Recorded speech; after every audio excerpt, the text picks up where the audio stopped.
I was completely bald from chemotherapy when my son Dylan stood up to toast me at my 54th birthday party. 30 people packed into Magnolia's restaurant in Charleston, family, friends, neighbors, all there to celebrate that I'd survived 6 months of brutal cancer treatment. I wore a silk scarf wrapped around my tender scalp, trying to feel elegant despite everything the disease had stolen from me. Dylan was on his third glass of bourbon when he raised his glass and smiled at me. For a moment, I thought he was going to say something beautiful, something about strength or love or how proud he was that his mother had fought death and won. Instead, he looked directly at me and said, "Mom, you've always had interesting fashion choices, but now you look even more ridiculous than you already were." The room erupted in nervous laughter. I walked out with tears streaming down my face, drove home through the dark Charleston streets, and made a decision that would destroy us both. Monday morning, I went to my lawyer's office and transferred $340,000, every liquid asset Dylan was counting on inheriting, into an irrevocable charitable trust for pediatric cancer research.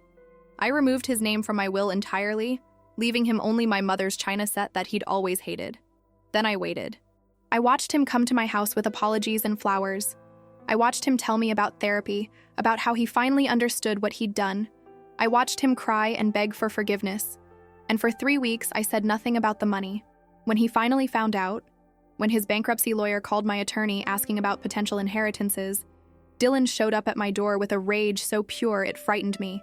He told me I'd destroyed him over one stupid joke. He told me he'd needed that money to save his failing real estate business, to keep from losing everything. I told him he should have thought about that before he humiliated his dying mother in front of 30 witnesses. What I didn't know then was that my son had been drowning long before that party. His business was collapsing under bad investments. His ex-wife had left him because of his drinking and infidelity. He'd been pressuring me to sell my lakefront property, 14 acres worth nearly $1 million, not just for the money, but because he was desperate, terrified, sinking. And I just kicked away his only life raft. Dylan stopped calling after that confrontation. He lost his downtown condo, his car, everything. He moved into a studio apartment near the Charleston airport, took a job as a property inspector making $40,000 a year.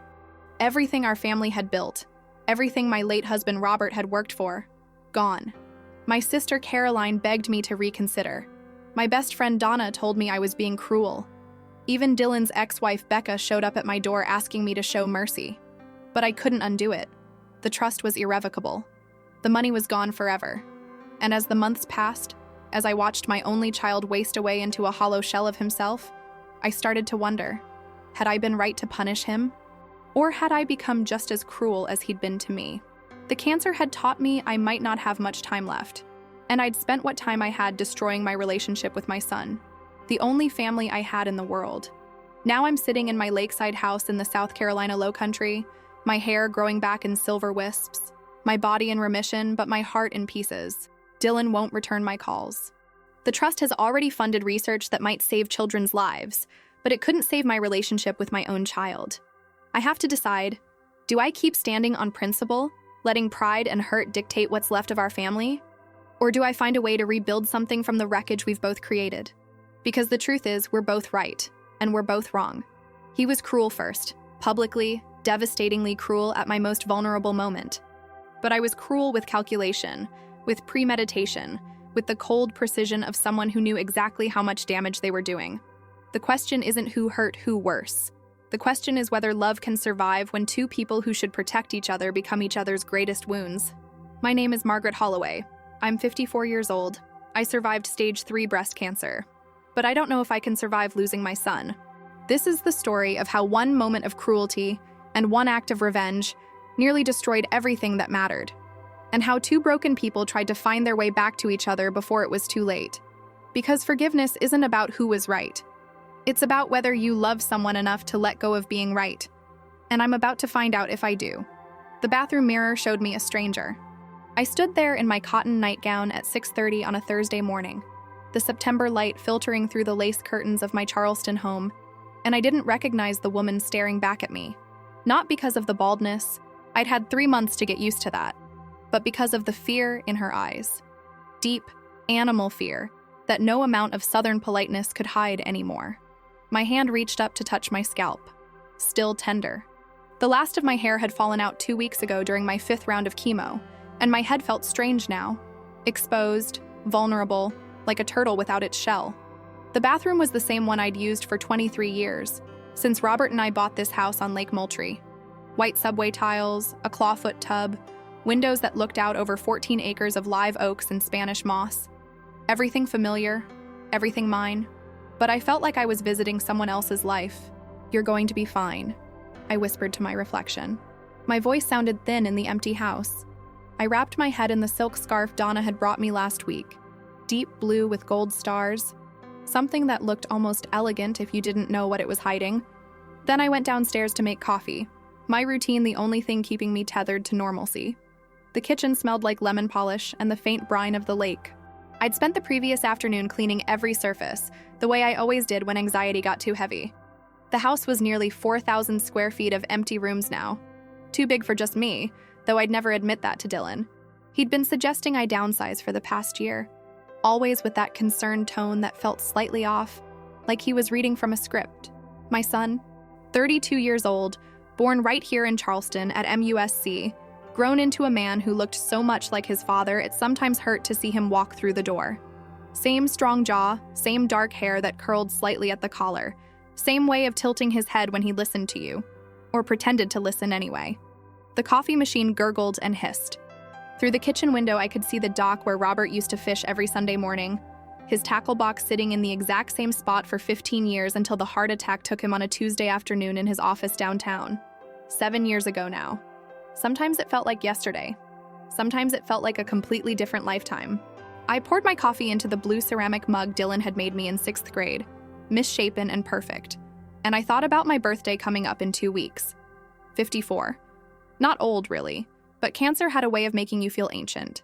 Every ache, every moment of fatigue felt like the disease coming back, like I was racing against something I couldn't see. My phone buzzed on the counter. A text from Dylan. "Morning, Mom. Reminder about your treatment today at 10. I can drive you if you need." I smiled despite myself. He'd been so attentive these past few months, driving me to appointments when I felt too weak, bringing me ginger ale and saltines when the nausea got bad, sitting with me in the infusion room at MUSC while the chemicals dripped into my veins. We'd talked more in the past 3 months than we had in the previous 3 years. "I'm okay to drive, honey. Thank you, though. See you Sunday?" "Absolutely. Love you." I set the phone down and took a long sip of coffee. Sunday dinners had become our tradition since Robert died. Dylan would come over around 5. We'd cook something together, sit on the porch and watch the sunset over the lake. He'd tell me about his real estate deals, about the properties he was showing, about the Charleston market booming with people fleeing from up north. I'd tell him about my book club, about Caroline's latest drama in Asheville, about the novel I was trying to write but never quite finishing. Normal things. Mother and son things. The coffee was too hot and burned my tongue slightly, but I welcomed the sharp sensation.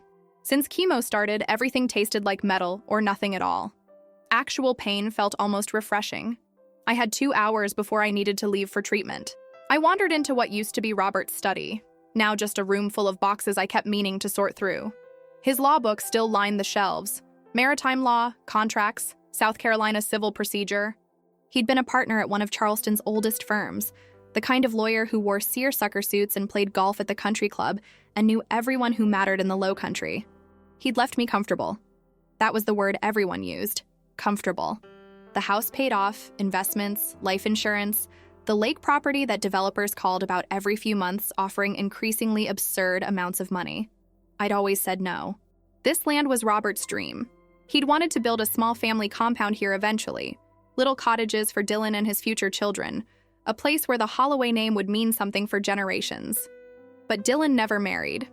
Well, he did, briefly, to Becca Morrison, a sweet girl from Somerville who worked as a nurse at the VA hospital. That lasted 3 years before she filed for divorce, citing irreconcilable differences, which I learned later meant Dylan had been sleeping with a paralegal from his office. He never told me that part. Becca did, over coffee one afternoon, her eyes red and her voice shaking. I'd wanted to be angry at him, but by then Robert was already gone and Dylan was all I had left. The study had a window that looked out over the side yard, where Robert had planted azaleas that bloomed shocking pink every spring. Now, in late September, they were just green shrubs, dormant, waiting. I thought about pruning them this weekend if I felt strong enough after treatment. My phone buzzed again. This time it was Caroline. How are you feeling, Maggie? Sending love from the mountains. Caroline was 3 years younger than me, lived in Asheville with her husband Frank and their ridiculous number of rescue dogs. We'd grown up in North Charleston, daughters of a Boeing mechanic who worked night shifts and a mother who died when I was 16. Caroline was the wild one, the one who backpacked through Europe after college, who married late, who never quite settled into the Southern lady role our mother had tried to instill in us. I envied her sometimes. Tired, but okay. Treatment today. Talk soon. I didn't mention the party. Dylan had insisted on throwing me a birthday party at Magnolia's, the restaurant on East Bay Street where we'd celebrated everything important for the past 20 years. Dylan's law school graduation before he dropped out, my 50th birthday, Robert's last birthday before he died. Dylan said I deserved something special this year, after everything. He said he wanted to show me how loved I was. I told him I didn't want to fuss, but he wouldn't listen. Mom, you beat cancer. That's worth celebrating. Except I hadn't beaten it yet. I was still in the middle of the fight, my body still full of poison, my future still uncertain. But Dylan seemed so excited about it, so determined to do something nice, that I finally agreed. He said he'd handle everything. The guest list, the menu, the decorations.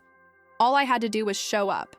Now, standing in Robert's study with cold coffee in my hands, I felt a flutter of anxiety in my chest. 30 people seeing me like this. Seeing me bald. Seeing me weak. Seeing the physical proof that Margaret Holloway was not, in fact, invincible. I pushed the thought away and finished my coffee. The infusion room at MUSC was on the 3rd floor of the Hollings Cancer Center, a building that tried very hard to look cheerful and mostly succeeded if you didn't think too carefully about why you were there. The walls were painted in soft colors, seafoam green, coral pink, and there were watercolor paintings of Charleston scenes everywhere. Rainbow Row, the Pineapple Fountain, sailboats on the harbor, as if reminding you what you were fighting to get back to. I checked in at the desk, and the receptionist, Keisha, who I'd gotten to know over the past months, smiled at me warmly. "Morning, Mrs. Holloway. How we doing today?" "Still standing," I said, which was my standard answer. "That's what I like to hear. Room 3 is ready for you. Dr. Patel should be by in about 20 minutes. I knew the routine by now. Change into the gown, settle into the recliner, let the nurse, usually Melissa or sometimes Jorge, access my port and hook up the IV. Then 2 hours of sitting while the drugs dripped into my bloodstream, fighting cells that had turned against me, killing the bad but also the good, leaving me exhausted and nauseated and weirdly numb. Today was Melissa. She was in her 40s, originally from Ohio, and she had a no-nonsense warmth that I appreciated. She didn't treat me like I was dying, which half the people in my life seem to do now. "How's the scalp?" she asked as she prepped my port. "Tender, but okay. It'll toughen up. You'd be surprised how fast." She smiled at me. "My sister went through this 5 years ago. She used to joke that going bald saved her a fortune on shampoo." I laughed, though it hurt a little. I keep trying to find the silver lining. The silver lining is you're still here fighting. That's not nothing. The IV went in smoothly. Melissa was good at her job. And then the waiting began. I'd brought a book, a novel Donna had recommended about a woman who inherits a bookstore in Maine, but I couldn't concentrate. My mind kept drifting to the party, to Dylan, to all those people who'd see me like this. Dr. Patel came by around 11. She was younger than me, maybe 40, with dark hair pulled back in a neat bun and an accent that placed her somewhere in the Midwest. She'd been my oncologist since the diagnosis in March, and I trusted her completely. "Margaret," she said, pulling up a stool next to my recliner. "How are you feeling, truthfully?" "Tired, scared, but okay, I think." She nodded, looking at her tablet. "Your latest scans look good. The tumor is responding well to treatment. We're on track." "On track for what?" "For remission." She met my eyes. "I know it doesn't feel like it yet, but you're doing everything right. Your body is fighting back." I wanted to cry, but didn't. "My birthday is in 2 weeks. My son is throwing me a party." "That's wonderful. I'll be bald." Dr. Patel smiled gently. "You'll be alive. That's what matters." After she left, I sat with those words. You'll be alive. 6 months ago, when she first told me the diagnosis, I wasn't sure I would be.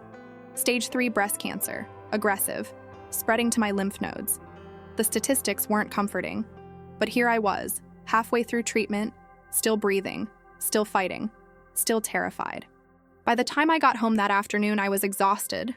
Chemo had that effect. Not immediately, but a few hours later, this wave of fatigue that made even climbing the stairs feel like summiting Everest. I changed into sweatpants and one of Robert's old law school t-shirts, made myself some bland soup from a can, and settled onto the couch in the living room.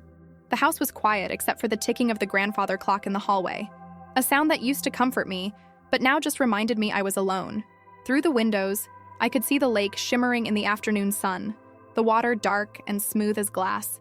My phone rang. Dylan. Hey, Mom. Just checking in. How was treatment? Fine. Tiring. You need anything? I can swing by after work. I'm okay, honey. Just going to rest. There was a pause. So I've been thinking about the party. I want to make sure it's perfect for you.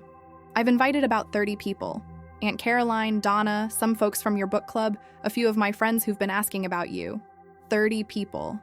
My stomach tightened. Dylan, that's a lot. You deserve it, Mom. You've been through hell. People want to celebrate you. I closed my eyes. Okay. Thank you. Also, another pause. I wanted to talk to you about something. Maybe we can discuss it Sunday? What is it? It's about the property. Nothing bad. Just some ideas I've been thinking about. Ways to make the land work for you financially. There are some tax strategies that could save you a lot of money. There it was. The property. Dylan had been bringing it up more and more lately, always with that careful tone, always framed as being helpful. I knew developers had been calling him too. He'd mentioned it once, casually, like it was nothing. Someone had offered nearly $1 million for the lakefront acreage. We can talk Sunday, I said, too tired to get into it now. Great. Love you, Mom. Get some rest. Love you too. I hung up and stared at the ceiling. The house settled around me. Old wood creaking, pipes humming. This house where I'd raised my son, buried my husband, fought my cancer. Dylan thought I should sell it, move somewhere smaller. Simplify my life. He'd been saying that for over a year now since before the diagnosis. But this was my home. Robert's dream. Our legacy. I fell asleep on the couch thinking about that, and when I woke up it was dark outside and my phone was buzzing with a text from Donna. Lunch tomorrow? Need to catch up on everything. Donna Wright had been my best friend since 3rd grade. We'd grown up in the same neighborhood, gone to the same schools, been bridesmaids in each other's weddings. She knew me better than anyone, even better than Caroline sometimes.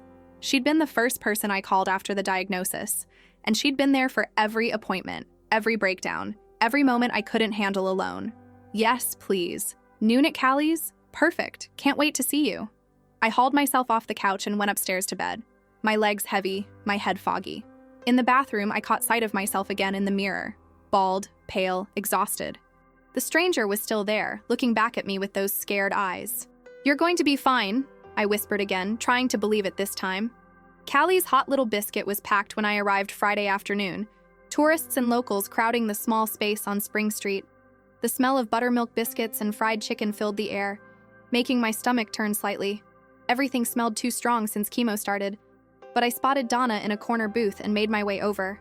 She stood up and hugged me tight, longer than usual. When she pulled back, her eyes were shiny. Stop it, I said. I'm not dying. I know, I just miss you. We settled into the booth and ordered. Biscuits with pimento cheese for her, plain with butter for me, sweet tea for both of us even though I probably shouldn't have the sugar. We spent the first 10 minutes catching up on normal things. Her daughter Emily's wedding planning, her husband Tom's knee surgery, the drama at her garden club involving stolen hydrangeas. Then she leaned forward. How are you really doing, Maggie? Tired, scared, the usual. And the party? I sighed. Dylan's excited about it. I'm dreading it. Why? Because 30 people are going to stare at me and think, poor Margaret, she looks terrible. Because I'm going to have to smile and pretend I'm grateful while feeling like a circus freak. Donna reached across the table and took my hand. You're being too hard on yourself. People love you. They want to celebrate that you're still here, I guess. And Dylan's trying. That counts for something. I nodded, but something uncomfortable twisted in my chest. Dylan was trying. He'd been wonderful, really. So why did I feel this weird distance between us lately? This sense that we were performing a relationship rather than actually having one? He wants to talk about selling the property, I said quietly. Donna's expression shifted. Again? He says it's about taxes. Financial strategy. What do you want to do? Keep it. It's my home. Robert wanted it to stay in the family. Then tell him that. I will. But even as I said it, I felt uncertain. Dylan was my only child. If he thought selling was smart, maybe he was right. Maybe I was being stubborn and sentimental. We finished lunch and walked out into the Charleston afternoon, the air thick and humid even in late September. Tourists wandered King Street with shopping bags. Horse-drawn carriages clopped past carrying couples taking photos. Street musicians played jazz on corners. This city I'd lived in my entire life, beautiful and complicated and expensive and mine. Donna hugged me goodbye in front of her car. The party will be fine. You'll see. And if it's not, we'll get drunk afterward and complain about everyone. I laughed. Deal. Driving home, I felt slightly better. Maybe I was overthinking everything. Maybe the party would be fine. Maybe Dylan's interest in the property was genuinely just about helping me. Maybe I was just tired and paranoid from months of poison in my veins. Sunday dinner with Dylan had a routine to it now. He'd arrive around 5 with groceries, usually something simple like chicken to grill, salad fixings, a bottle of white wine he knew I shouldn't drink, but brought anyway. We'd cook together in my kitchen, him telling stories about difficult clients and problem properties, me listening and laughing at the right moments. This Sunday, he seemed distracted. He kept checking his phone, his smile slightly forced. When we sat down to eat on the screened porch overlooking the lake, he finally brought it up. So, Mom, I wanted to talk about something important. I set down my fork. The property. Yeah. He took a sip of wine. I've been doing some research, and there are some really smart moves we could make. If you transferred the land into my name now, we'd avoid a lot of estate taxes down the road. And there's a developer, really reputable guy, I've worked with him before, who's interested in buying the whole parcel. We're talking close to $1 million. I felt my chest tighten. Dylan, I'm not selling. Just hear me out. You could take that money, buy a nice condo downtown, something manageable, no more maintenance, no more property taxes eating you alive, and you'd have plenty left over for travel for whatever you want. You could actually enjoy your life instead of being trapped in this huge house. I'm not trapped. This is my home. His jaw tightened slightly. Dad's been gone for 7 years. This place is too big for one person. And with your health? My health is fine. I'm in remission. You're in treatment. There's a difference. His voice was gentle but firm, the same voice he probably used with stubborn clients. I'm just trying to look out for you. If something happened, you mean if I died. Mom, don't. That's what you mean, isn't it? If I died, you'd inherit this property, but the estate taxes would be substantial. So you want me to sign it over now. Dylan's face flushed. That's not fair. I'm trying to help you. We stared at each other across the table. The lake was still behind him, the sun setting orange and pink, crickets beginning their evening song. Everything beautiful and normal and suddenly wrong. I'm not signing over my home, I said quietly. Not now. Maybe not ever. This is my decision. He was quiet for a long moment. Then he nodded, stood up, and started clearing plates without another word. We finished dinner in tense silence, and he left earlier than usual, kissing my cheek at the door with a coldness I'd never felt from him before. After he drove away, I stood in my empty kitchen and wondered what had just happened. The week before my birthday crawled by. I had another treatment on Tuesday that left me bedridden for 2 days. Caroline called from Asheville worried because I'd missed her texts. Donna stopped by with flowers and more novels I wouldn't be able to concentrate on. Dylan didn't call. Thursday afternoon, I finally texted him. Are we okay? His response came an hour later. Of course, just been busy. See you at the party Saturday. But something felt off. I couldn't name it, couldn't point to anything specific. But there was a distance now that hadn't been there before. Like I'd failed some test I didn't know I was taking. Friday night, I stood in my closet trying to figure out what to wear to my own birthday party. Everything looked wrong. Too formal, too casual, too colorful for someone bald and sick. I finally settled on a simple black dress and the blue silk scarf Donna had given me. Elegant enough, dignified enough. I barely slept that night. Saturday morning, I woke up with my stomach in knots. The party was at 7. I had all day to spiral into anxiety. Instead, I forced myself to go through my routine. Coffee, light breakfast, a walk down to the dock and back, a shower where I carefully washed my tender scalp. At 6:30, I was dressed and ready, staring at myself in the mirror again. The stranger stared back, but this time I tried to see what Dr. Patel saw. A fighter. Someone still here. Someone who'd made it this far and wasn't done yet. You can do this, I whispered. My phone buzzed. Dylan. Heading to the restaurant now. Can't wait to celebrate you, Mom. You're going to love it. I grabbed my purse and walked out to my car, the September evening warm and heavy with the promise of rain. Spanish moss hung from the oaks lining my driveway, swaying slightly in the breeze. This beautiful low-country evening, everything alive and green in mine. I didn't know yet that in 2 hours everything would change. I didn't know that the sun I thought I knew would say something that would shatter us both. I just drove toward Charleston, toward Magnolias, toward 30 people waiting to celebrate a woman who wasn't sure she deserved celebrating, toward the moment that would define everything that came after. Magnolias sat on East Bay Street like a jewel box, its brick facade covered in ivy, gas lamps flickering on either side of the entrance even though it was still light out. I'd always loved this restaurant, the way it managed to feel both elegant and comfortable, the kind of place where Charleston's old families mingled with tourists who'd done their research. Robert had proposed to me here 33 years ago, in the courtyard under the magnolia tree the restaurant was named for. I pulled into the parking lot and sat in my car for a moment, gathering courage. Through the windows I could see movement inside, people already arriving. My hands were shaking slightly, and I gripped the steering wheel to steady them. You can do this. 2 hours. Smile, accept their well wishes, go home. I checked my scarf in the rearview mirror one more time, making sure it was secure, making sure I looked presentable. The silk felt smooth against my sensitive scalp, a small barrier between me and the world's stares. When I walked through the door, the hostess, a young woman with a bright smile, immediately said, "Mrs. Holloway, they're all waiting for you in the Azalea Room, right this way." The Azalea Room was Magnolia's private dining space, separated from the main restaurant by French doors. It could hold about 40 people comfortably, and as I walked in, I was struck by how full it looked. Dylan had really invited 30 people. The room was decorated simply: white tablecloths, hurricane candles, a banner that said, "Happy Birthday, Margaret," in elegant script. The moment I entered, everyone turned and started applauding. I froze for a second, overwhelmed. Then I saw familiar faces and felt myself relax slightly. Caroline rushed over first, wrapping me in a hug that smelled like her lavender perfume. "Happy birthday, Maggie. You look beautiful."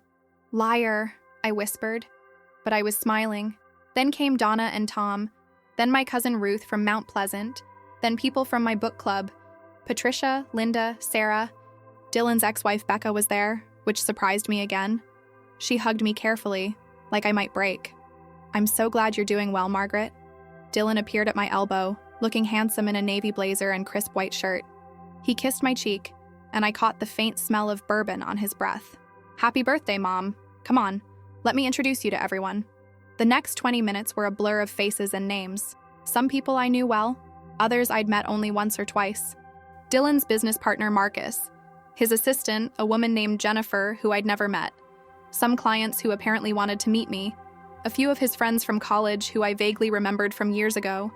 It felt less like my birthday party and more like Dylan's networking event, but I pushed that thought away. He was trying. He was proud of me. That mattered. We sat down to dinner around 7:30.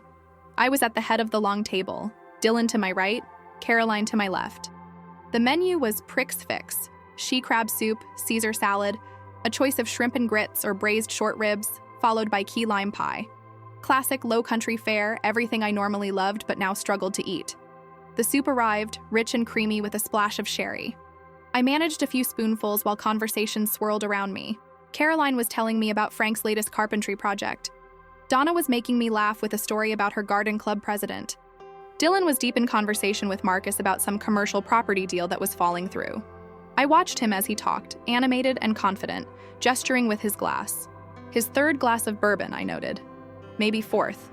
He'd always been a social drinker, life of the party, the kind of person who could charm anyone. But tonight there was an edge to it, a recklessness in the way he kept refilling his glass. The salad came and went. I picked at mine, my stomach too nervous to properly digest anything. People kept coming up to me between courses, telling me how strong I was, how brave, how inspiring. I smiled and thanked them, and felt like a fraud. I wasn't brave. I was terrified every single day. Around 8:30 after the main course, Dylan stood up. He tapped his glass with his fork, and the room gradually quieted. All eyes turned to him. "I want to thank everyone for coming tonight," he began, his words slightly slurred at the edges. "It means the world to me, and I know it means the world to Mom, that you're all here to celebrate her." People murmured agreement. I felt Caroline reach under the table and squeeze my hand. Dylan continued, "This year has been incredibly hard. Watching someone you love go through cancer treatment is..." He paused, and for a moment I thought he might cry. "It changes you. It makes you think about what really matters." I felt tears prick my own eyes. Maybe I'd been wrong about the distance between us. Maybe he really did understand what I'd been through. "Mom has always been the strongest person I know," Dylan said, his voice growing louder, more confident. "Even when Dad died, she kept it together. She kept our family together. She's always been there for me, always supported me, always believed in me." He was walking now, slowly around the table, his bourbon glass in hand. The room was absolutely silent, everyone watching him. "And I want to support her too. I want to make sure she's taken care of. That's why I've been trying to help her with some financial planning, some smart decisions about her future." I felt my stomach drop. Was he really going to bring up the property? Here? Now? "But Mom can be stubborn sometimes," Dylan said. And there was laughter, warm and affectionate. "She doesn't always want help. She wants to do everything herself." More laughter. I was gripping my napkin under the table, my knuckles white. Which is admirable, really. But sometimes... He paused, taking another sip of bourbon. "Sometimes I worry she's not making the best choices. Holding on to things that don't serve her anymore. Living in the past instead of embracing the future." The warmth in the room was starting to shift, people sensing something off in his tone. Caroline's hand tightened on mine. Dylan stopped walking and turned to face me directly. His eyes were glassy, his smile wrong. "But tonight isn't about that. Tonight is about celebrating Mom. About celebrating that she's still here, still fighting." He raised his glass. "So let's have a toast. To Margaret Holloway." Then his eyes traveled up to my scarf, and something in his expression changed. Something cruel flickered across his face. There and gone so fast I almost missed it. "Who's been through so much this year," he continued, his voice taking on a mocking edge I'd never heard before. "Who's shown us all what real strength looks like. Who's faced cancer with grace and dignity." He paused, his smile widening into something that made my blood run cold. "And Mom," he said, gesturing at me with his glass, bourbon sloshing slightly over the rim. "I gotta say, you've always had interesting fashion choices, but now you look even more ridiculous than you already were." The silence that followed was absolute. I felt the words hit me like a physical blow, knocking the air from my lungs. My hand went automatically to my scarf, to my bald head underneath, and I saw Dylan's face. Saw the calculation behind the bourbon haze, saw something cold and angry and resentful that I'd never seen in my son before. Then someone laughed. It was nervous at first, uncertain. Marcus, I think, trying to figure out if this was a joke, if I was in on it. Then someone else joined in, and suddenly the room was erupting with laughter. People looking at each other, at me, trying to read the situation, trying to understand if this was acceptable. I saw Becca's face go pale with horror. I saw Donna half rise from her chair. I saw Caroline's mouth drop open. But the laughter kept growing, filling the room like poison gas. And through it all, Dylan stood there with that terrible smile, watching me, waiting for my reaction. I couldn't breathe. My throat was closing up, tears burning behind my eyes but refusing to fall because I would not give him the satisfaction of seeing me cry in front of all these people. I stood up. My chair scraped against the floor, cutting through the laughter. The room started to quiet, people realizing something was very wrong. "Margaret," Caroline began, but I was already moving. I walked toward the door with my head high, my hands shaking, my vision blurring. I heard Donna calling my name. I heard someone else say, "What just happened?" I heard Dylan behind me saying, "Mom, wait, it was just a joke." But I didn't stop. I pushed through the French doors, through the main restaurant where diners looked up curiously, through the entrance and out into the warm Charleston night. I made it to my car before the tears came.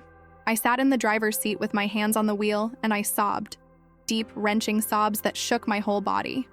The kind of crying I hadn't allowed myself since Robert died, since the diagnosis, since any of this nightmare began. My phone was buzzing in my purse. I ignored it. I drove home on autopilot, the streets of Charleston blurring past me through my tears.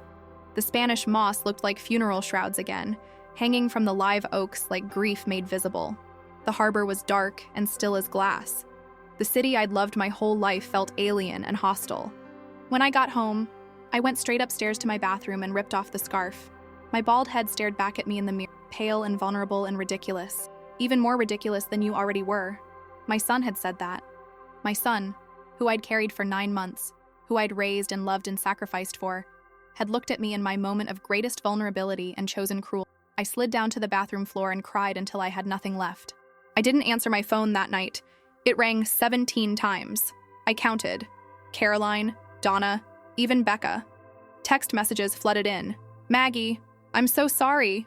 Call me. See, that was unforgivable. Are you okay? Donna Margaret, Dylan is drunk and humiliated. He knows he messed up. Please call when you're ready. Becca, nothing from Dylan. I lay in bed staring at the ceiling, my mind replaying the moment over and over. The way he'd looked at me, the calculation in his eyes, the laughter that followed. This wasn't just a drunk man making a stupid joke. This was something else. Something that had been building beneath the surface, hidden behind the concerned son act, the helpful suggestions, the Sunday dinners. He resented me. Maybe he'd always resented me. And now that I wasn't giving him what he wanted, my property, my money, my compliance, the mask had slipped. Around 3 a.m, I got out of bed and went downstairs to Robert's study. I found his old file cabinet and pulled out the folder marked Estate Planning. Inside were copies of my will, property deeds, investment accounts, life insurance policies, everything Dylan would inherit when I died. The house, the land, nearly $800,000 in assets, plus $340,000 in liquid investments. My son's future, built on my death. I sat at Robert's old desk and I thought about that birthday toast, holding on to things that don't serve her anymore, living in the past instead of embracing the future. He wanted me to sell. He needed me to sell. And when I refused, he'd lashed out in the cruelest way he could think of. As dawn broke over Lake Moultrie, painting the water pink and gold, I made a decision. Sunday, I didn't leave the house. I ignored all calls and texts. I sat on my porch and watched the lake and thought about everything that had led me here. I thought about Dylan as a baby, the way he'd reached for me with perfect trust. Dylan at 6 showing me his first loose tooth. Dylan at 12 crying in my arms after some kids at school bullied him. Dylan at 20 standing next to me at Robert's funeral, holding my hand through the service. Where had that boy gone? Or had I just been blind to who he really was? Monday morning, I woke up with clarity I hadn't felt in months. I showered, dressed in a simple navy suit, and drove downtown to Meeting Street. Thomas Everett's law office was in a converted historic home, all heart pine floors and crown molding. He'd been Robert's colleague and friend, and he'd handled our estate planning for years. When his receptionist showed me in, Thomas stood up from behind his desk with concern written across his face. Margaret, I heard about Saturday night. I'm so sorry. Small towns, even cities like Charleston were small towns when it came to gossip. That's actually why I'm here, Thomas. I need to make some changes to my will. He gestured for me to sit. Of course. What kind of changes? I took a breath. I want to create an irrevocable charitable trust. I want to put $340,000, all of my liquid assets, into it. Designated for pediatric cancer research at MUSC. Thomas's eyebrows rose. That's a significant gift, Margaret. I know. And your will currently leaves those assets to Dylan. You're essentially disinheriting him. Not entirely. He'll still inherit the house and property. But the cash? I want it to go somewhere that will actually help people. Children fighting the same battle I am. Thomas was quiet for a moment, studying me. Margaret, I have to ask, are you making this decision emotionally? Because of what happened at your party? Because if you are, you might want to take some time to think about it. I've thought about nothing else since Saturday night. This is your son we're talking about, your only child. My son who publicly humiliated me because I wouldn't hand over my property. My son who apparently sees me as an obstacle to his inheritance rather than his mother. Thomas sighed. Have you talked to him? Maybe it was just the alcohol. It wasn't just the alcohol. It was years of resentment finally coming out. And I'm done pretending I don't see it. Margaret, Thomas, please. I met his eyes. I'm not asking for your opinion on whether this is the right decision. I'm asking you to help me execute it. Can you do that? He was quiet for a long moment. Then he nodded slowly.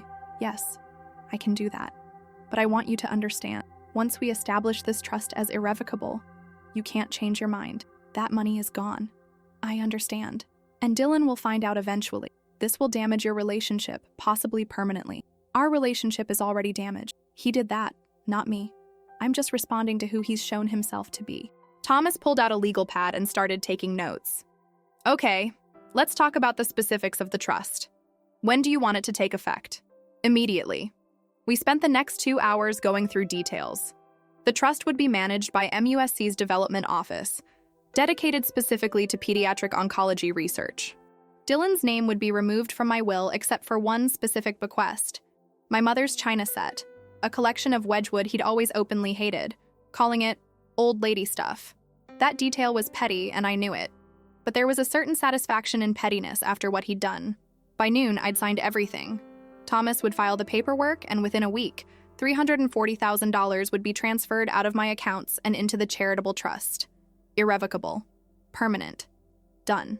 There's one more thing, I said as I stood to leave. I don't want to tell Dylan about this yet. I want to wait a few weeks. I want to see how he acts. Thomas frowned. Margaret, that seems unnecessarily cruel. Is it? He's been performing for me for months, playing the devoted son while secretly calculating how to get his hands on my assets. I want to see if he keeps performing, or if the mask slips even further. This feels like a test, and tests in families rarely end well. Then maybe we'll all fail together. I left his office feeling lighter than I had in days. Vindicated. Powerful even. I'd taken control of my own narrative, my own legacy. Dylan wanted my money?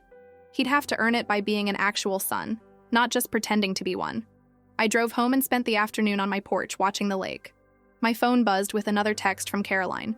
Please call me. I'm worried about you. I texted back. I'm fine.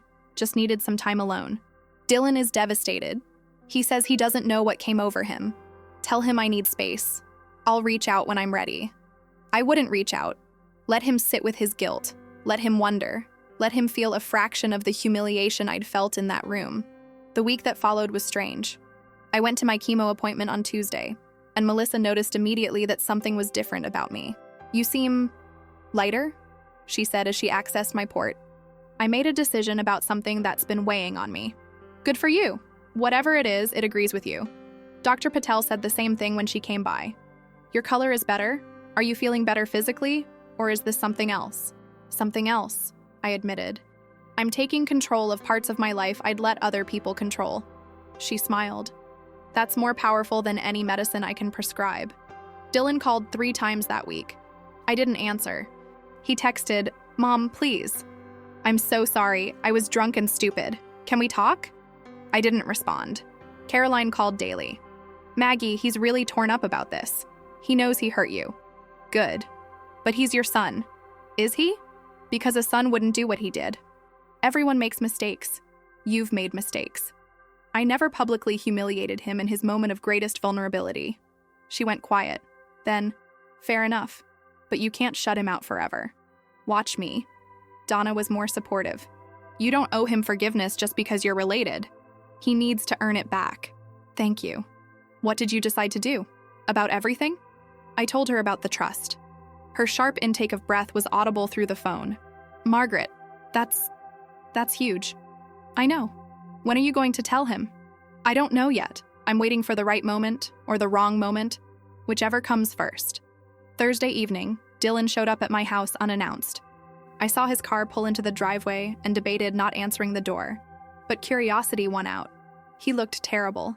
His hair was uncombed, his eyes red and puffy, his clothes wrinkled. He'd been crying. Mom, he said when I opened the door. Please, can we talk? I stood in the doorway, not inviting him in. Talk. I don't know what happened at the party. I was drunk and angry and I said something unforgivable, but I didn't mean it. You have to know I didn't mean it. Why were you angry?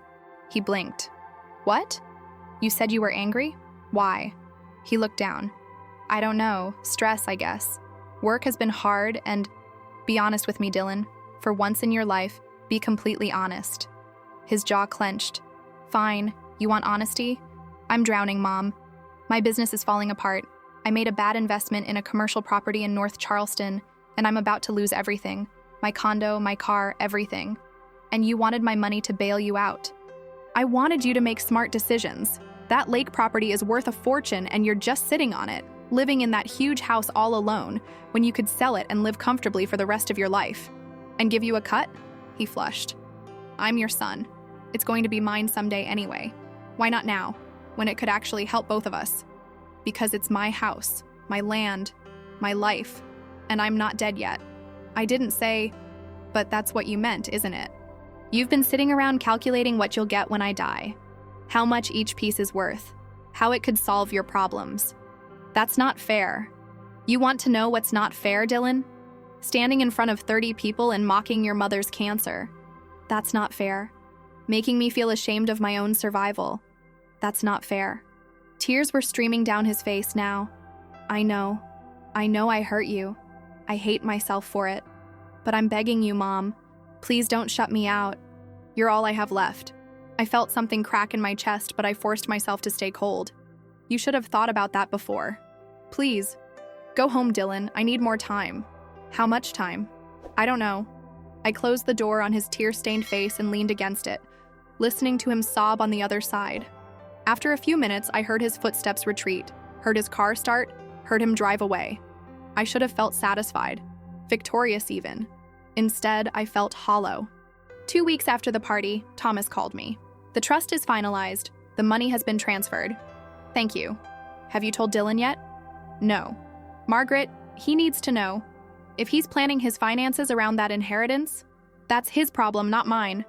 It's cruel to keep him in the dark. It's cruel to humiliate your dying mother in public. We all have our sins, Thomas. He sighed. Just don't wait too long. These things have a way of blowing up at the worst possible times.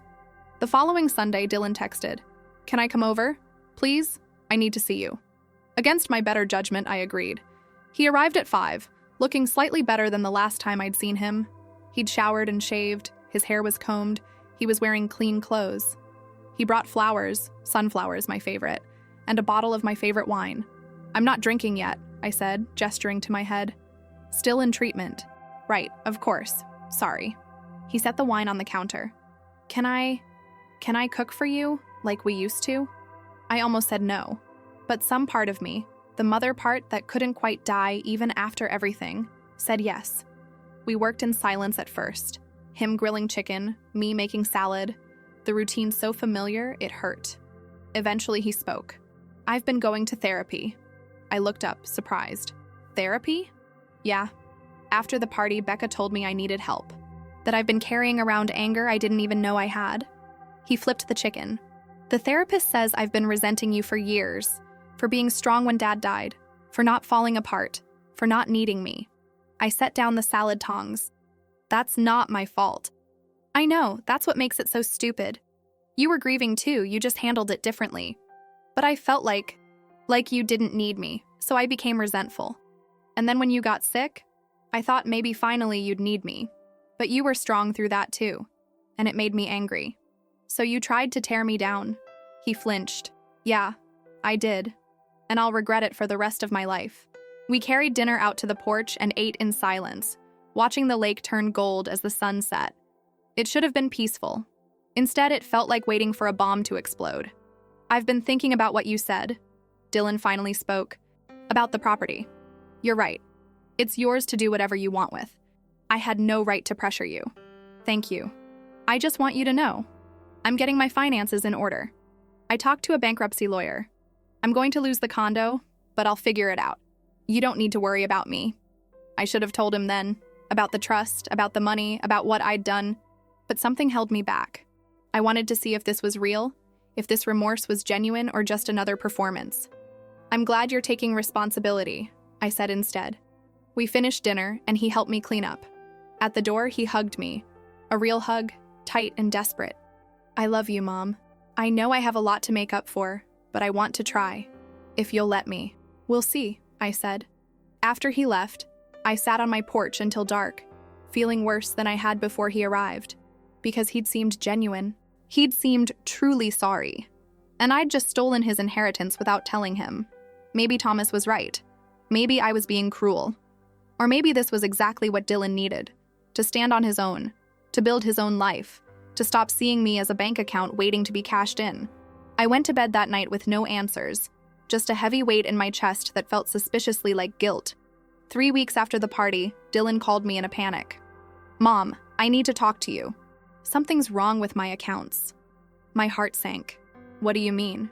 "I was talking to my lawyer about bankruptcy options, and he asked about potential inheritances. So I called Thomas to ask about your estate planning, and he said..." Dylan's voice cracked. "He said you'd made changes. Major changes. Is that true?" I closed my eyes. "Yes." "What kind of changes?" "Dylan, Mom, what did you do?" I took a deep breath. "I created a charitable trust for pediatric cancer research. I transferred my liquid assets, $340,000, into it. You'll still inherit the house and property, but the cash is gone." The silence on the other end of the line was deafening. You disinherited me." "No. I redistributed assets I worked my whole life to earn. There's a difference. Because of the party." His voice was hollow. "Because I made one stupid joke. It wasn't a joke, Dylan. It was calculated cruelty. And it showed me who you really are when you don't get what you want. That's not who I am. I was drunk, I was stressed, I made a mistake. And I made a choice. My choice. About my money. I'm your son. Then act like it. Stop treating me like a piggy bank you're waiting to smash open." He was breathing hard on the other end of the line. When he spoke again, his voice was cold. "When did you do this?" "The Monday after the party. And you've been sitting on it for 3 weeks.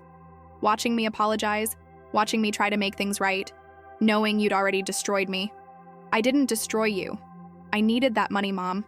I needed it to save my business, to keep from losing everything. And you just gave it away to strangers. To children fighting cancer. Children who didn't choose to be sick, who deserve a chance at life. You're an adult who made bad financial decisions. Learn from them. You sanctimonious." He cut himself off. "You know what? Fine. Keep your house. Keep your property. I don't want any of it anymore. I don't want anything from you. Dylan, I hope you enjoy your cancer research. I hope it makes you feel like a good person. Because from where I'm standing, you're just as cruel as you accused me of being." He hung up. I sat in my kitchen with the phone in my hand, shaking. Then I did something I hadn't done since the party. I broke down completely, sobbing so hard I couldn't breathe. Because he was right. I had been cruel. I'd held on to that information, testing him, judging him, playing God with his future. But he'd been cruel first. And maybe that's what we'd become. 2 people who loved each other but couldn't stop hurting each other. Locked in a cycle of wound and retaliation that neither of us knew how to break. Caroline called an hour later. "Dylan just called me. He's devastated, Maggie. Absolutely devastated." "I know. Why didn't you tell him sooner?" "Because I wanted to see if his apology was real or if he was just managing me." "And? Do you have your answer?" I thought about Dylan on my porch, talking about therapy, taking responsibility, promising to do better. I don't know anymore. Maybe he was genuine. Or maybe he would have shown his true colors again the moment he found out about the money. You'll never know now. No, I won't. Do you regret it? I thought about that. Did I regret protecting my assets from a son who saw me as an obstacle? Did I regret giving money to save children's lives instead of bailing out my grown adult child from his own mistakes? No, I said finally. I don't regret the trust. But I regret how I handled telling him. That was wrong. So what are you going to do? I don't know. I can't undo it. The trust is irrevocable. I'm not talking about the money. I'm talking about your relationship with your son. I looked out at the lake, dark now in the evening light. I don't know if there is a relationship to save anymore. That night, I lay in bed and thought about Dylan as a baby, how I'd promised to always protect him, always love him, always put him first. I'd broken that promise. Or maybe I'd kept it in the only way that made sense anymore, by refusing to enable his worst impulses, by forcing him to grow up, by loving him enough to let him fail. I didn't know which. I only knew that everything was broken now, and I didn't know how to fix it. Outside, an owl called across the lake, lonely and plaintive. I listened until I finally fell asleep, dreaming of my son as a child, reaching for me with perfect trust before everything fell apart. October turned to November, and Dylan stopped calling. I went through the motions of my life like a ghost haunting my own existence. Treatment every Tuesday, the poison dripping into my veins while I stared at the ceiling and wondered if I'd made the biggest mistake of my life. Dr. Patel said my scans looked promising, The tumor was shrinking. My body was responding. But what did it matter if I'd destroyed the only family I had left? Caroline came down from Asheville for a long weekend. She found me on the porch at noon on a Thursday, still in my bathrobe, staring at the lake. Maggie, this has to stop. What has to stop? This. You sitting here drowning in guilt. You made a choice, a hard choice. Now you have to live with it. He won't return my calls. Then stop calling. Give him space. Let him process. What if he never forgives me? Caroline sat down next to me, taking my hand. Then you'll survive that too. You've survived everything else. But I wasn't sure that was true. I'd survived Robert's death, survived cancer, survived my son's cruelty. But this feeling of having broken something irreparable, this was different. Donna stopped by that afternoon with groceries and a bottle of wine. "You're drinking this with me," she announced. "I don't care what Dr. Patel says. One glass won't kill you." We sat on the porch with our wine, watching the November light turn the lake into hammered bronze. "I saw Dylan yesterday," Donna said quietly. I turned to her. "Where?" "Downtown. He was walking out of a coffee shop near the market." "He looked." She hesitated. "He looked rough, Mag. Really rough. Thin, exhausted, like he hasn't been sleeping." My heart clenched. "Did you talk to him?" "I tried. He saw me and walked the other way." I took a long sip of wine. "He hates me. He's hurt. There's a difference." "Is there?" Donna was quiet for a moment. "You know what I think? I think you both said the worst possible things to each other at the worst possible time. And now you're both too proud to be the first one to bend." I tried to call him. Calling isn't the same as actually showing up. Calling is easy. You can hide behind a phone. But showing up, looking someone in the eye and saying, "I was wrong," that's hard. But I wasn't wrong. He was wrong first. And we're back to kindergarten logic. Donna shook her head. "Listen to yourself. He was wrong first. Does that really matter anymore? Do you want to be right or do you want your son back?" I didn't have an answer to that. Thanksgiving arrived like an accusation. Caroline invited me to Asheville, but I couldn't face a holiday surrounded by her happy family. Donna invited me to join her family's dinner, but I declined that too. Instead, I spent Thanksgiving alone in my house, eating leftover chicken soup and trying not to think about previous years. Dylan and Robert and me around the table, arguing about politics and laughing at bad jokes and being a family. Around 8 that evening, my doorbell rang. I almost didn't answer. But something made me get up, walk to the door, open it. Becca stood on my porch holding a covered dish. "I made extra sweet potato casserole," she said. "I know it's your favorite." I stared at her, stunned. "Becca, you didn't have to. Can I come in?" I stepped aside and she walked into my house for the first time since the divorce.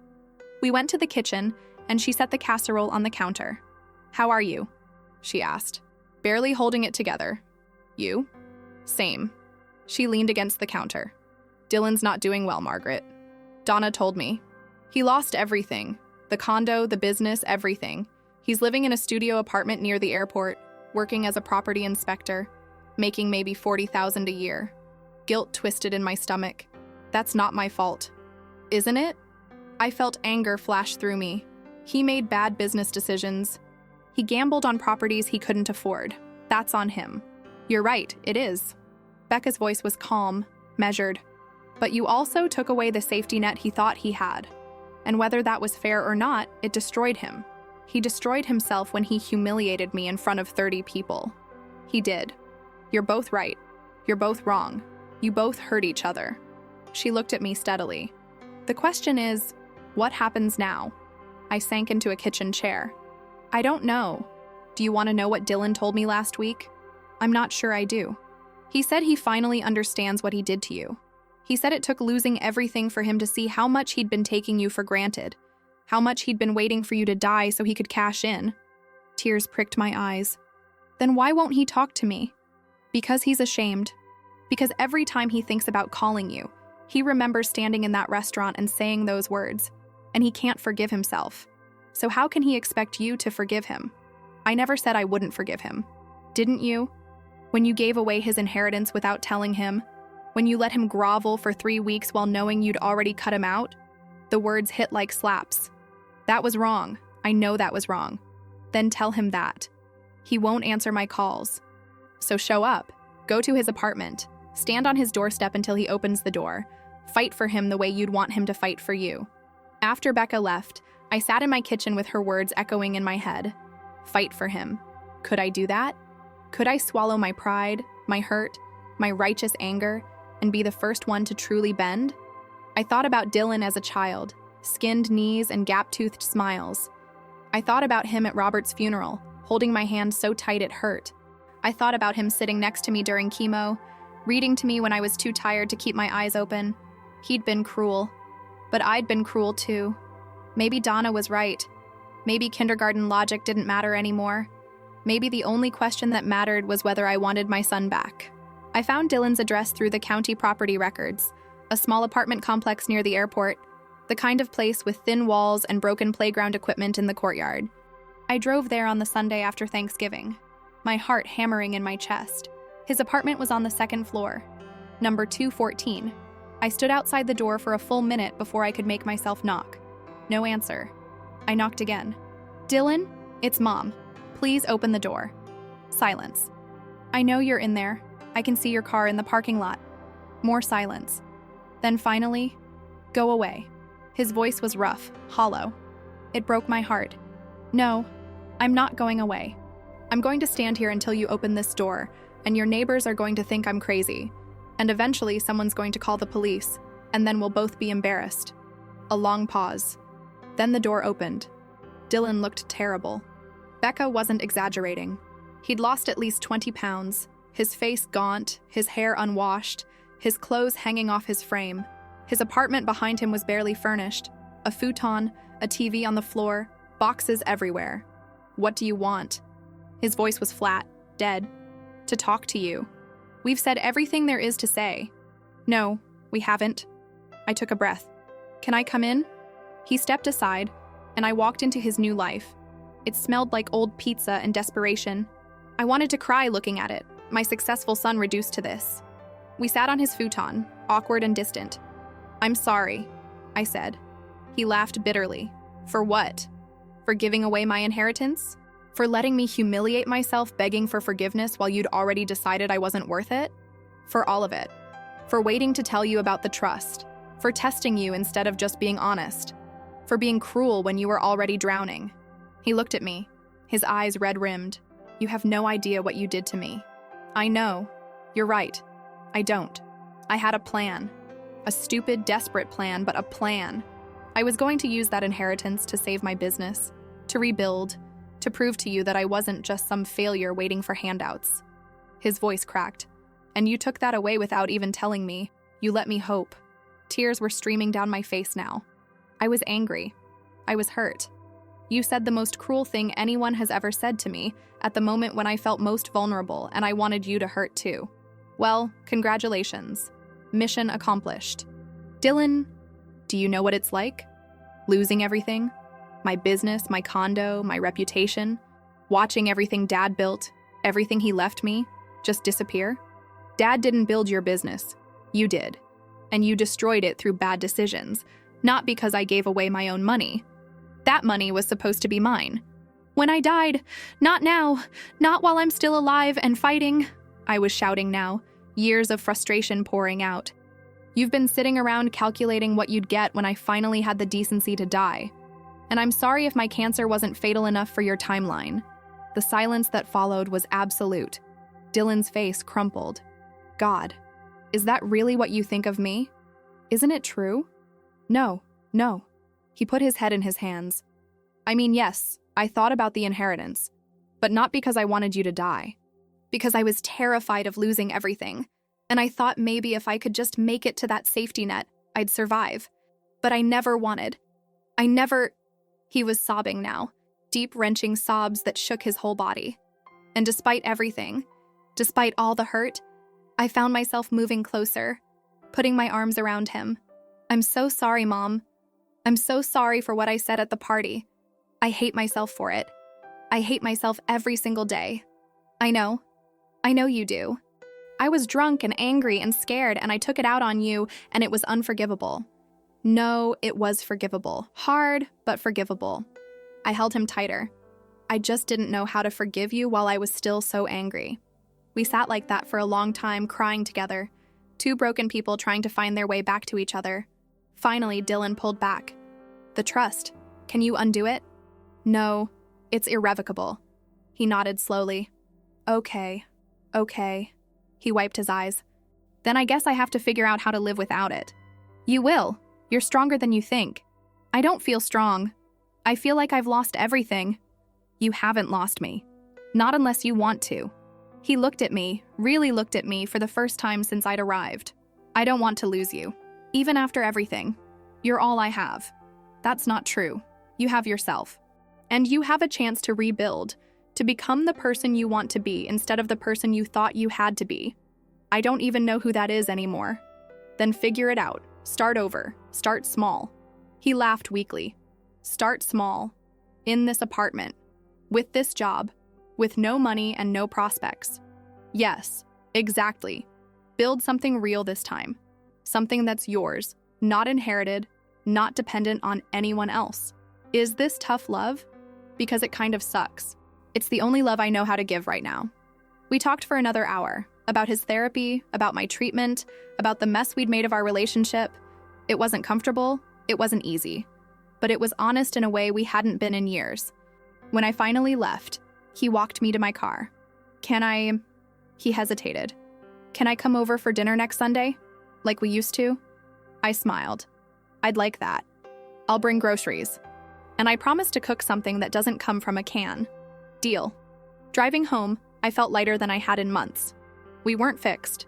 We might never be completely fixed. But we'd started the hard work of rebuilding. December arrived cold and gray. My hair started growing back in soft white fuzz, like a baby chick. Dr. Patel said my scans looked excellent. The tumor was barely detectable now. She was using the word remission with more confidence.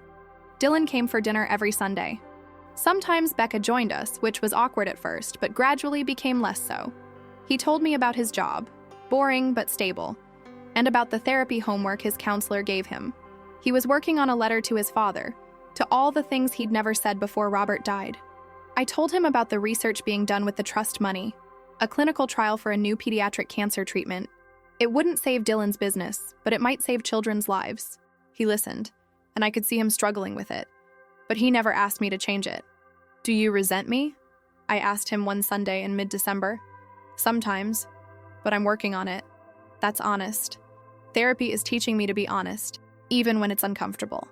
He looked at me. Do you resent me for what I said at the party? Sometimes, but I'm working on it too. We smiled at each other across the table, two imperfect people trying their best. Christmas came quietly. Caroline and Frank drove down from Asheville. Donna and Tom joined us. Dylan brought Becca, which surprised me until I saw the way they looked at each other. Tentative, hopeful, like maybe they were finding their way back too. We ate dinner around my table, the first real family gathering since the party. At one point, Dylan stood up with his glass of wine. I want to make a toast. Everyone went quiet. I felt my stomach tighten, remembering the last toast. To Mom, Dylan said, his voice steady.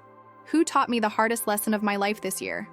That love isn't about what you inherit or what you're owed. It's about showing up, even when it's hard. It's about forgiving, even when it hurts. It's about becoming the person your family deserves, not just the person you want to be. He looked at me with tears in his eyes. I'm not there yet, but I'm trying. And I'm grateful you're still here to see me try. Everyone raised their glasses. To Margaret, they chorused. I raised mine too, crying openly now. To family, even when we break each other. Especially then.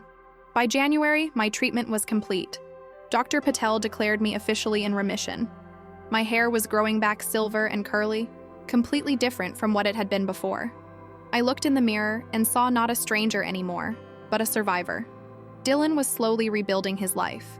He'd saved enough for a better apartment, was taking classes in property management, was talking about starting over in a different direction. He wasn't the man he'd been before. Cocky, ambitious, always reaching for more. He was quieter now, more thoughtful, humbler. I missed the old Dylan sometimes, but I was learning to love this new version too. One Saturday in late January, nearly 5 months after the party, Dylan showed up at my house with a toolbox. I'm here to fix your porch railing, the one that's been wobbly for 6 months. You don't have to. I know, I want to. I watched him work, his hands sure and steady despite everything. When he finished, he sat next to me on the porch, looking out at the lake. I've been thinking about Dad a lot lately. Yeah? About how much pressure I put on myself to be like him. Successful, respected, important, and how I blamed you when I couldn't live up to that. Your father had his own struggles, Dylan. He wasn't perfect. I know. Therapy's helping me see that. But I think, he paused, I think I need to stop trying to be him and just figure out how to be me, even if that's smaller, even if it's less impressive.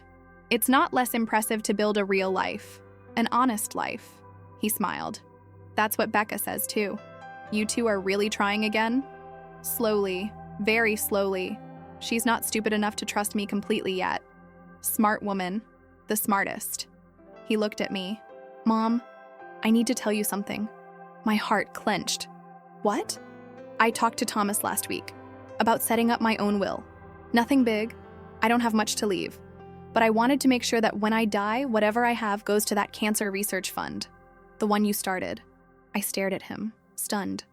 Dylan, you don't have to. I want to. Those kids deserve a chance. More than I deserve a second inheritance. I couldn't speak. I just reached over and took his hand. We sat like that as the sun set over Lake Moultrie, the water turning gold and pink, the Spanish moss swaying in the breeze. My son and me, broken and rebuilt, learning how to love each other not in spite of our failures but because of them. I forgive you, I said quietly. For the party, for everything. I forgive you.